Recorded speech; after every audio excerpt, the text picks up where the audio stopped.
अस्सलाम वालेकुम क्लास। आज हम अपनी इंग्लिश ग्रामर की तीसरी क्लास का आगाज़ करेंगे और हम टेंसेस के बारे में पढ़ते थे। आज हम प्रेजेंट टेंसेस का जो थर्ड टॉपिक है प्रेजेंट परफेक्ट टेंस, उसके बारे में पढ़ेंगे। सबसे पहले तो हमें प्रेजेंट परफेक्ट टेंस का इंट्रोडक्शन पढ़ लेना चाहिए कि ये होते कैसे, इनकी पहचान क्या है और जुमले कैसे बनाए जाते हैं। तो देखें, सबसे पहला है ये ज़ाहिर करता है कि काम मौजूदा ज़माने में अभी अभी ख़त्म हुआ है, यानी कि उस काम को ख़त्म किए हुए ज़्यादा वक्त ना हुआ हो। नंबर 2, इसकी निशानी यह है कि इसके आखिर में लिया है, ली है, चुका है, चुकी है, चुका हूँ जैसे अल्फाज इस्तेमाल होते हैं, आते हैं। और नंबर 3 देख लें, ऐसे कामों के लिए जिनको मुकम्मल हुए ज़्यादा अरसा ना गुजरा हो। जैसे कि ऊपर वाले पॉइंट में भी बताया था कि वो काम जिसको मुकम्मल हुए हुए ज़्यादा टाइम ना गुजरा हो, उनको प्रेजेंट परफेक्ट टेंसेस में इस्तेमाल करते हैं।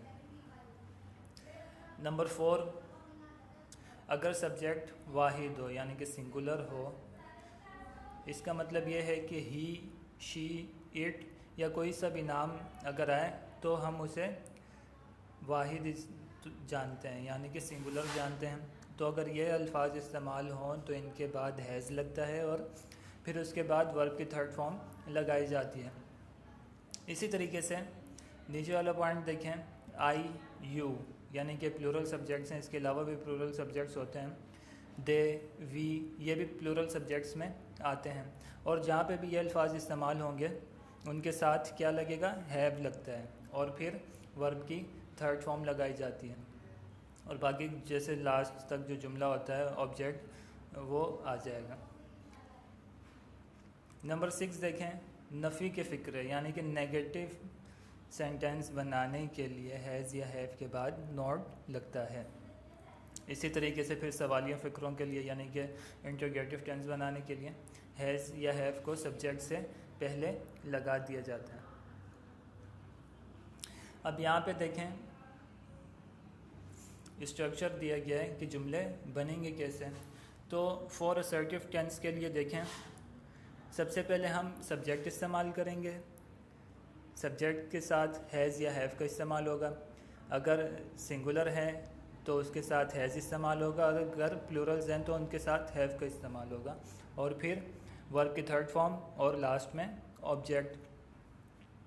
इसी तरीके से फॉर नेगेटिव यानी कि नफ़ी वाले फ़िक्रे बनाने के लिए सबसे पहले हम सब्जेक्ट का इस्तेमाल करेंगे, फिर प्लस हैव या हैज़, अगर फिर इनके आगे नॉट का इजाफा होता है, plus verb third form plus object. और इसी तरीके से लास्ट में इंटरोगेटिव बनाने का तरीका देख लेते हैं कि हैज़ या हैव जो है वो पहले इस्तेमाल होंगे, बाद में सब्जेक्ट, फिर वर्ब की थर्ड फॉर्म और plus object,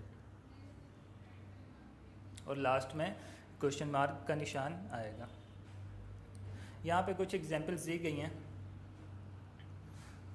present perfect tense की समझाने के लिए। जैसे यहाँ पे देखें कि आई हैव सीन, ये एक असर्टिव टेंस है यानी कि सादा जुमला है।